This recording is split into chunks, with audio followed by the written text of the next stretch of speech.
سے نہیں جانے والا ہوں۔ ہر شخص کو موت آ کر رہنی ہے، ہر شخص کو موت کا مزہ چکھنا ہے۔ کون سا گھرانہ ایسا ہے جس میں موت جیسا زبردست حادثہ نہ ہوا ہو؟ ہمارے بڑے اس دنیا سے چلے گئے، بہت سے چھوٹے ایسے تھے، ساتھ کے ایسے تھے جو اس دنیا سے چلے گئے۔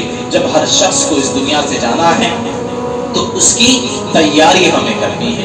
تیاری کیا ہے؟ رمضان کا مبارک مہینہ آیا، اللہ تبارک تعالیٰ نے فرما دیا کہ نیکیوں کا خزانے لٹائے جا رہے ہیں، نیکیوں کی برسات اس کے اندر ہو رہی ہے، تو ہمیں زیادہ سے زیادہ نیکیاں کرنی ہے آخرت میں، تاکہ ہمارا حصہ زیادہ ہو۔ جب انسان کا انتقال ہو جاتا ہے تو اس کی عمل کرنے کی کوئی حیثیت باقی نہیں رہتی، اس کے تمام دفتر دنیا کے بند کر دیے جاتے ہیں۔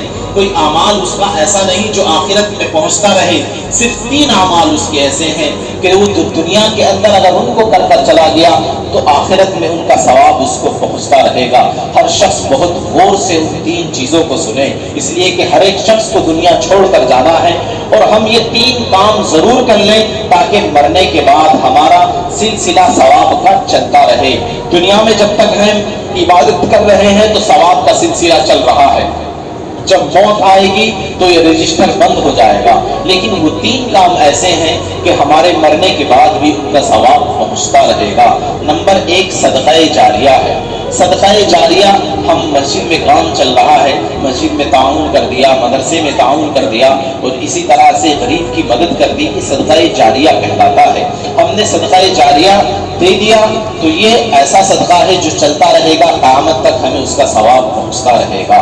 تیسرا، ایسی کتاب جو قرآن کریم کی تفسیر ہو یا حدیث کی تفسیر ہو یا کوئی دین کے فائدے کے لیے کتاب ہم نے لکھ دی، اتنی قابلیت اور صلاحیت تھی، اور اگر اتنی قابلیت اور صلاحیت نہیں ہے، دوسرے کی کتاب ہم نے چھپوا دی اور لوگ اس سے فائدہ اٹھا رہے ہیں، تو یہ بھی ایصال ثواب قیامت تک انسان کے لیے چلتا رہے گا اور جاری رہے گا۔ تیسری ہے نیک صالح اولاد۔ ہم اپنے بعد یہ فکر کریں کہ ہماری نیک صالح اولاد ہو۔ ہر شخص کو آج یہ فکر ہے کہ میرے بعد میری اولاد کا کیا ہوگا، میرے بعد میرے بچوں کا کیا ہوگا، لیکن آج تک مسلمانوں دل پر ہاتھ رکھ کر بتائیے، کبھی ہم نے یہ سوچا کہ میرے بچوں کے مرنے کے بعد میرے بچوں کا کیا ہوگا، بچوں کے انتقال کے بعد میرے بچوں کا کیا ہوگا؟ کیا ہم نے ان کو اس چیز پر چھوڑا ہے کہ وہ دین پر قائم ہے، انہیں دین کی سمجھ اور شعور ہے، وہ دین کو پہچانتے ہیں، دین پر کچھ ان کا عمل ہے؟ کیا اس طرح کی ہم نے ان کی تربیت کی ہے؟ کیا اس طرح سے ہم نے ان کو بنایا اور سنوارا ہے؟ تو ہمیں اپنی اولاد کو نیک صالح بنانا ہے۔ نیک صالح اولاد حافظ قرآن ہو، عالم دین ہو، مبلغ اسلام ہو، تو یہ نیک صالح اولاد ہے، نماز پڑھنے والی ہو، روزہ رکھنے والی ہو، دین پر چلنے والی ہو۔ اگر ایسی نیک صالح اولاد چھوڑ کر ہم اس دنیا سے جائیں گے تو یہ بھی ہمارا ثواب قیامت تک پہنچتا رہے گا۔ اولاد نماز پڑھے گی، باپ کے کھاتے میں ثواب اس کا پہنچے گا۔ اولاد قرآن کریم پڑھے گی، باپ کے کھاتے میں اس کا ثواب پہنچتا رہے گا۔ اولاد روزہ رکھے گی، باپ کے کھاتے میں اس کا ثواب پہنچتا رہے گا۔ اور جب کبھی اس کو یاد آئے گا کہ میرا باپ میرے اوپر بہت سے احسان کر گیا ہے، وہ اس کی قبر پر پہنچ کر 1 مرتبہ سورہ فاتحہ پڑھے گا، یا وہاں نہیں پہنچتا، گھر میں بیٹھے بیٹھے یاد آ گیا، سبحان اللہ الحمدللہ کہہ کر بھی نیت کر لی، یا 1 مرتبہ سورہ یاسین پڑھ کر کہہ دیا، اللہ یہ جو میں نے تلاوت کی ہے اس کا ثواب تو میرے والد کو پہنچا، میرے باپ کو پہنچا، یا میری نسلوں میں جتنے مسلمان گزرے ہیں ان سب کو اس کا ثواب پہنچا۔ تو یہ نیک صالح اولاد کا عمل انسان کے مرنے کے بعد کام آئے گا۔ جب ہمارے لیے ہماری اولاد یہ عمل کرے گی تو ہمیں اس کا ثواب پہنچے گا، اس کا فائدہ قیامت کے دن پہنچتا رہے گا۔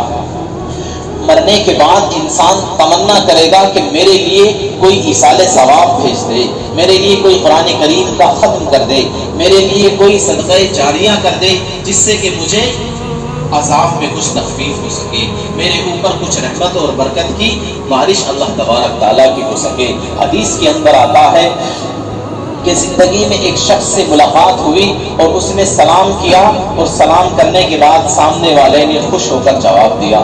ایک شخص سے زندگی میں صرف ایک مرتبہ ملاقات ہو رہی ہے تو یہ مرنے والا تصور کرے گا کہ فلاں بازار سے میں جا رہا تھا اور فلاں شخص کو میں نے سلام کیا تھا اور انہوں نے مجھے خوش ہو کر جواب دیا تھا، اس کا مطلب یہ ہے کہ وہ مجھ سے محبت کرتے ہیں، شاید وہی میرے نام سے قرآن کریم پڑھ کر بخش دے، شاید وہی میرے نام سے کچھ صدقہ کر دے، شاید وہی میرے نام سے سورہ فاتحہ پڑھ دے۔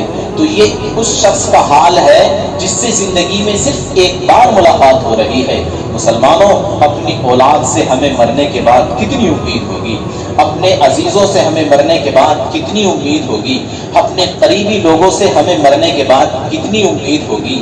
تو آخرت کی اصل زندگی ہے یہ زندگی، ہماری اصل زندگی نہیں ہے۔ یہ روزگار، یہ معاش، یہ کاروبار، یہ سب ذرائع ہیں زندگی گزارنے کے، یہ سب طریقہ ہے زندگی گزارنے کا، یہ ایک وسیلہ اور واسطہ ہے زندگی گزارنے کا کہ معاش اچھا ہو، کاروبار ٹھیک ٹھاک ہو، جس سے کہ آدمی دوسروں کے سامنے ہاتھ نہ پھیلا سکے اور اپنی زندگی کو صحیح سالم اور ڈھنگ سے گزار سکے۔ لیکن یہ زندگی کا مقصد نہیں ہے، زندگی کا مقصد آخرت ہی ہے، اور آخرت ہماری جب کامیاب ہوگی جب ہم دین پر پورے چلنے والے بنیں گے۔ ایک نوجوان کا انتقال ہونے لگا تو اس نے دیکھا کہ گھر کے سارے لوگ زار و قطار ہو رہے ہیں۔ اس نے باپ سے پوچھا کہ آپ کو کیوں رونا آ رہا ہے؟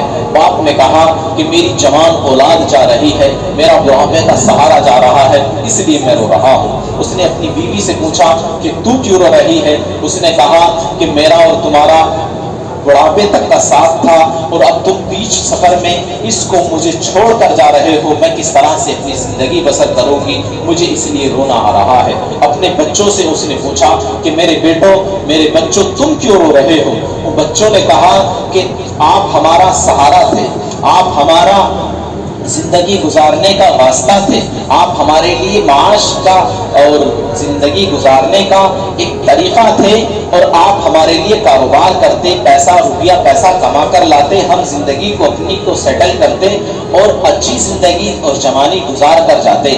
ہمیں اس لیے رونا آ رہا ہے کہ آپ کے جانے کے بعد ہماری روزی کا اور ہماری خوراک کا انتظام کون کرے گا؟ اس نوجوان کی آنکھوں میں آنسو آ گئے کہ یہ سب لوگ تو اپنے لیے رو رہے ہیں، میرے لیے رونے والا کون ہے؟ مسلمانوں، آج ہم سب کا یہی حال ہے، ہمارے مرنے کے بعد ہمیں کوئی رونے والا نہیں، ہمارے لیے کون روتا ہے؟ ہر ایک کا درد چھلکتا ہے اس کے اپنے غم کے اعتبار سے، اس کے اپنے تعلق کے اعتبار سے، اس کے اپنی ضروریات کے اعتبار سے۔ ہم اپنی ضرورت کو محسوس کریں کہ ہماری ضرورت کیا ہے، ہمارا مقصد حیات کیا ہے، ہمارا مقصد زندگی کیا ہے۔ جب ہمارا مقصد زندگی اور اپنی زندگی کا مقصد اور دنیا میں آنے کا مقصد ہمیں معلوم ہو جائے گا، جب زندگی گزارنا ہمارے لیے آسان ہوگا۔ اللہ تبارک تعالیٰ نے ہمیں اس دنیا کے اندر خالص اپنی عبادت کے لیے بھیجا ہے، اور ہمیشہ رہنے والی زندگی جب ہماری آخرت کی ہے تو ہمیں ہر وقت اس کی تیاری کرتے رہنا ہے۔ نوجوانوں، جس طرح آپ رمضان میں عبادت کا، قرآن کریم کا تلاوت کا، صدقہ و خیرات کا اہتمام کر رہے ہیں، اسی طرح آپ 12 مہینے اہتمام کریں۔ اللہ تبارک تعالیٰ خوب رمضان میں ہمیں عبادت کی توفیق مرحمت فرمائے، ہماری تمام عبادات کو قبول فرمائے، اور زیادہ سے زیادہ ہمیں رمضان میں گڑ گڑا کر اللہ کے سامنے توبہ کرنے کی توفیق مرحمت فرمائے۔ وآخر دعوانا ان الحمد للہ رب العالمین۔